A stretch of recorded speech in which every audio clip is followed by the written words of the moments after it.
குமார ஜெயக்கொடிக்கு எதிரான வழக்கு விசாரணை ஜூன் மாதத்தில்.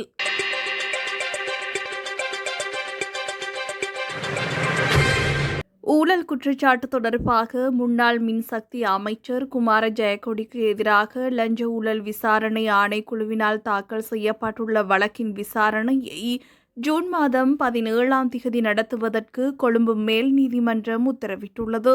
இந்த வழக்கு இன்று கொழும்பு மேல் நீதிமன்ற நீதவான் ரஷாந்த கொடவெல முன்னிலையில் விசாரணைக்கு எடுத்துக் கொள்ளப்பட்டது.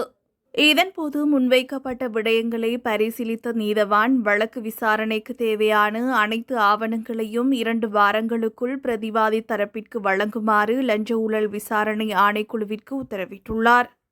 அதனைத் தொடர்ந்து முதற்கட்ட வழக்கு விசாரணையை நிறைவு செய்த நீதவான் ஜூன் மாதம் 17ஆம் தேதி வழக்கு விசாரணையை ஆரம்பிப்பதாக உத்தரவிட்டதுடன் அன்றைய தினம் வழக்கின் 2 சாட்சியாளர்களை நீதிமன்றில் முன்னிலையாகுமாறு அறிவித்து அவர்களுக்கு அழைப்பாணை அனுப்புமாறும் நீதவான் உத்தரவிட்டுள்ளார்.